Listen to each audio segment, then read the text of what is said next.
Hello दोस्त, नमस्कार करती हूँ और स्वागत करती हूँ सरिता लोकगीत 123 में। आज हम बहुत ही प्यारा नाच गीत सुनाने जा रहे हैं। गीत अच्छा लगे तो लाइक शेयर कमेंट जरूर करना और ज़्यादा से ज़्यादा शेयर करना। बहुत ही प्यारा गीत है, लीजिए आप लोग सुनिए और आनंद लीजिए इस गीत का।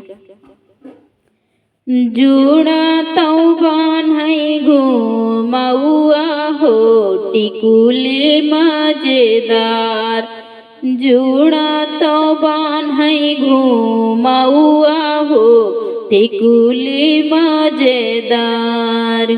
के का धरई जुड़ी तो के का बोखरवा, के का धरई जुड़ी तो के का बोखरवा।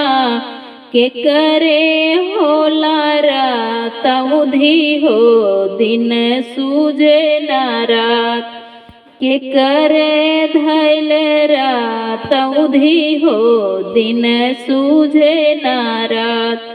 जुड़ा तौबान है घूमौआ हो टिकुली मजेदार, जुड़ा तौबान है घूमौआ हो टिकुली मजेदार।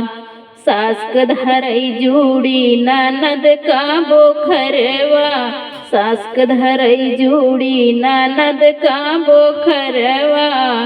पियवा के होला रात उधी हो दिन सूझे ना रात, पियवा का होला रात उधी हो दिन सूझे ना रात।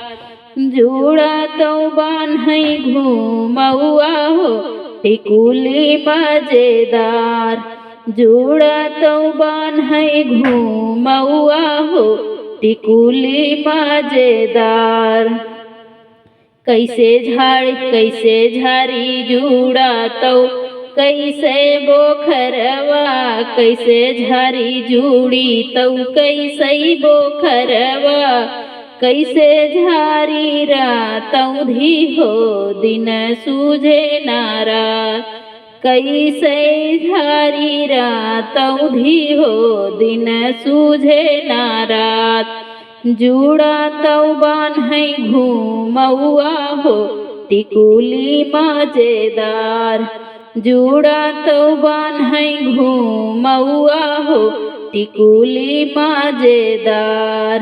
झाड़ू से झरबै जुड़ी तो बढ़नी से बोखरवा, झाड़ू से झरबै जुड़ी तो बढ़नी से बोखरवा। अचरा से झरबै रात उधी हो दिन सूझे ना रात, अचरा से झरबै रात उधी हो दिन सूझे ना रात।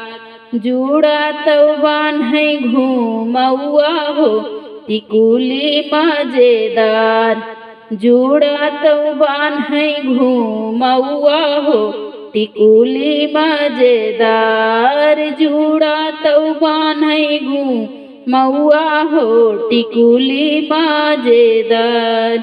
ये नाच गीत कैसे लगा आप लोग जरूर बताइएगा। फिर मिलती हूँ अगले वीडियो में, तब तक के लिए बाय बाय।